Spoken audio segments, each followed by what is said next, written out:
자, 이번에는 어떤 걸 이제 해볼 거냐면요. 우리가 급여대장도 만들지만 이런 것도 만들죠. 상여대장. 이번에는 상여 처리하는 걸 또 한번 배워보도록 할게요. 그래서 우리가 이제 뭐 연말에 상여가 나가요 라고 하면 급여는 뭐 따로 나가고 상여대장이 별도로 나간다거나 아니면 급상여대장이 같이 나간다거나 이런 식으로 이제 다른 종류의 대장을 한번 만들어 볼 건데요. 근데 상여라고 해서 상여 계산을 하거나 대장을 하는 메뉴는 사실 보시면 따로 없어요. 똑같이 우리는 급여 계산 대장이라는 곳에서 다른 종류의 급여 대장을 또 만드는 뿐입니다. 그래서 신규 버튼을 이렇게 눌러서 만드는 작업은 동일해요. 예를 들어서 우리가 24년 2월자에 상여대장을 만들어요 라고 한다면 여기서 바꾸셔야 될 건 뭘까요? 아까 만든 틀이랑 거의 똑같은데 제일 중요한 건 여기입니다. 급여 구분이 지금 급여라고 되어 있는데 급여 부분을 이렇게 마우스로 눌러보시면 상여와 관련된 항목을 체크하실 수 있어요. 그래서 급여랑 상여랑 같이 나가냐 아니면 상여대장만 따로 나갈 거냐 라는 걸 먼저 고르시는 게 상여대장 생성의 첫 번째입니다. 자, 그럼 상여 1회로 저는 별도로 대장을 만들어 볼게요. 상여 1회. 자, 그러면 상여 같은 경우는 아까 대장이랑 좀 다르게 밑에 별도에 입력하는 항목이 더 생기고 있네요. 여기가 상여에서 중요한 부분입니다. 사실 밑에 세금 관련과 뭐 대상기간 그리고 맨 밑에 대상 항목, 자 여기 보시면 이건 아까 급여 대장 만드는 거랑 동일하게 들어가 있고요. 상여에서 특별하게 기준이 잡히는 게 이제 급여 구분을 상여로 바꿨을 때 나오는 요 항목들이에요. 요걸 한번 볼 거예요. 자, 요 내용은 자세하게 교재에 써놨습니다. 일단 상여 지급 방법의 기준을 먼저 세워야 돼요. 지급률로 나가냐, 지급액으로 나가냐. 차이는 어떤 걸까요? 단어에 그 힌트가 있는데 지급액 같은 경우는요.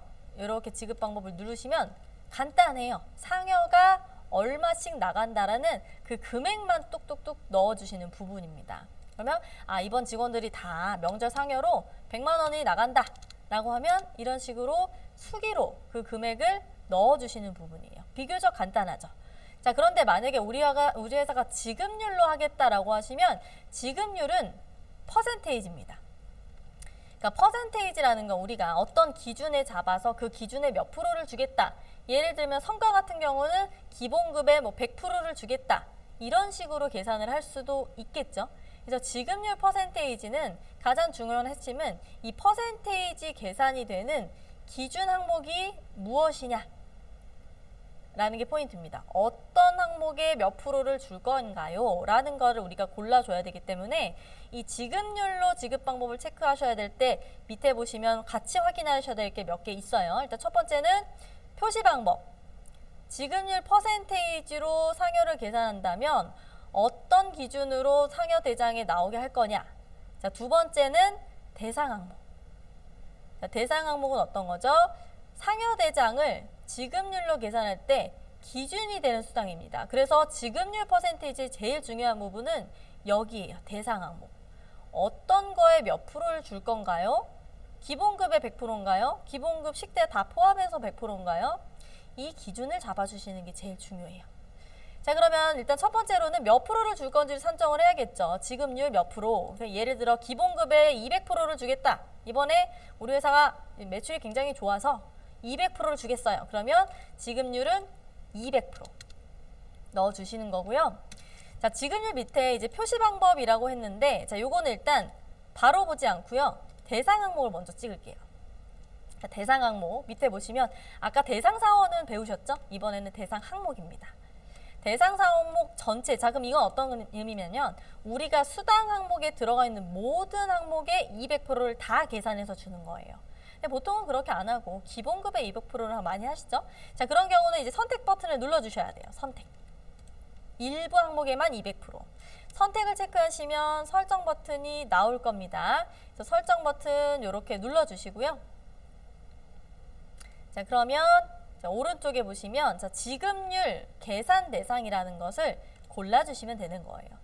왼쪽은 고정급자, 오른쪽은 변동급자예요. 그래서 우리가 이번에 고정급자든 변동급자든 기본급의 200%를 다 똑같이 줄 거예요 라고 한다면 이렇게 급여라는 항목에만 두 가지 체크를 해 주셔야지만 요 금액에 대해서만 200%를 땅 하고 찍어 줄 겁니다.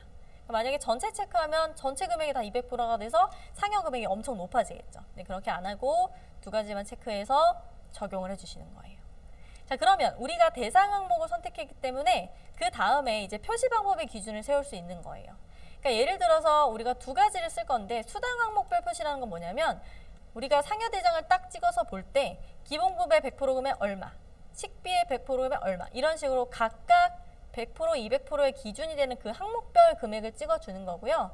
상여 항목의 합산이라는 건 상여라는 항목의 전체 상여 금액을 한 곳에 합산해서 보여주는 기준입니다. 네. 그래서 표시 방법, 수당 항목별 표시 두 가지 차이가 있다라는 거 보시면 되겠고요. 그래서 중요한 건 여기였죠. 대상 항목. 지급률 퍼센테이지로 계산한다면 어떤 수당 기준으로 퍼센테이지를 하는 건가? 이렇게 보시면 되겠고요. 세금 관련이나 이런 것들은 이제 다 아까 급여대장 배울 때 동일한 항목이고요. 자, 변동급 기본 시간. 자, 이건 어떤 거냐면 변동급자가 있다면 상여 계산을 할 때 기준이 되는 시간이에요. 그래서 지금 보시면 이미 변동급 기본 시간은 209시간으로 측정이 되어 있어요. 그러니까 시간당으로 일하는 사람이다라고 한다면 한 달 기준 만근을 했을 때 평균적으로 몇 시간을 근무하는가? 209시간이다. 라는 것을 이렇게 찍어 놓은 거죠. 근데 요거는 이제 기준은 209시간인데 만약에 우리 회사는 다른 기준으로 시간을 세우겠다라고 하시면 클릭하셔서 변경하실 수도 있습니다. 그래서 변동급자가 있는 회사예요 라고 한다면 그 부분도 잘 체크해 주시면 되겠죠. 자, 그래서 이렇게 상여 쪽에서만 좀 중요하게 봐야 되는 걸 저는 이렇게 체크해서 대장을 한번 넣어 봤고요. 자, 그러면 제가 한번 해볼게요. 저장. 자, 저장 버튼 이렇게 누르면 자, 우리는 배웠죠. 대장을 바로 만들고 저장한다고 바로 나오는 게 아니고 전체 계산 버튼을 계산 처리를 해야 그 금액을 계산해서 넣어준다. 그래서 전체 계산 버튼 눌러서 똑같이 확인 버튼 눌러주시면요. 자, 이런 식으로 홍길동이라는 직원이 자, 우리 아까 급여 상여에 대한 보여주는 기준은 상여 항목에 포함해서 썼죠. 그리고 홍길동의 기본급은 200만 원이었어요. 근데 여기에 200%, 즉 2배를 찍어주는 게 상여였으니까 400만 원이라는 금액이 상여라는 항목에 합산되어서 들어가 있는 상태인 겁니다. 네. 그래서 이렇게까지 상여 대장을 쭉 한번 만들어 보았습니다.